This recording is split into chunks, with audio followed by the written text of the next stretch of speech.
ভালো করতে হবে, তাহলে কিন্তু তুমি গোল্ডেন প্লাস ভালো কিছু করতে পারবা। আজকে সেই বিষয়টি চমৎকারভাবে জানতে পারবে। আর তোমরা যারা আমার চ্যানেলে নতুন রয়েছো অবশ্যই চ্যানেলটি সাবস্ক্রাইব করে রাখবে। এইরকম important video notification mobile, laptop, কম্পিউটারে নিয়মিতভাবে পেতে চাইলে আর যারা সাবস্ক্রাইব করছো, thank you so much. Number 2, now go to our whiteboard to understand today's lesson.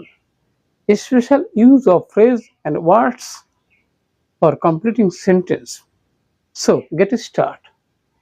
Hello my dear lovely viewers, আমরা বলছিলাম এইচএসসি 2025 এবং 26 সালে তোমাদের special use of some phrase and words. Okay, rules and practice. তোমাদের রোলসগুলো জানতে হবে এবং সেগুলো প্র্যাকটিস করতে হবে, যাতে সহজে 5-এর মধ্যে 5-ই 100% কনফার্ম পাবা। অর্থাৎ গ্রামের প্রত্যেকটি সিরিজ তোমাকে ভালো করতে হবে, তাহলে কিন্তু তুমি জিপিএ 5 পাবা। অর্থাৎ যেখানে তোমার 100% কনফার্ম পেতেই হবে প্রত্যেকটি আইটেম।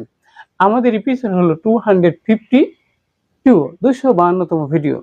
আর এখানে তোমাদের এই কমপ্লিট সেন্টেন্সের মধ্যে যে সমস্ত গুরুত্বপূর্ণ ফ্রেজগুলো রয়েছে, ওয়ার্ডগুলো রয়েছে, সেগুলোর ওয়ার্ড মিনিং তোমাকে জানতে হবে, তাহলে কিন্তু তুমি 5 in 5 অর্থাৎ 5-এর মধ্যে 5ই পাবা খুব সহজে।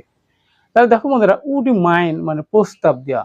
কোনো ক্ষেত্রে আমরা আমাদের বাস্তব জীবনে আমরা অবশ্যই অফার বা প্রস্তাব করে থাকি।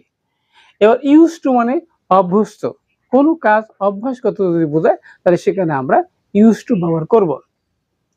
এবার হেড ব্যাটার মানে কি, বরং ভালো, কোথায় ব্যবহার করতে হবে সেটা আমরা জানবো।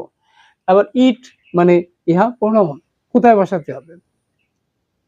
নেক্সট বন্ধুরা, জেনো, এটা কিন্তু ফ্রেজ, স্পেশাল ফ্রেজ, এটা কিন্তু জানতেই হবে কিভাবে, অর্থাৎ ব্যবহার করলে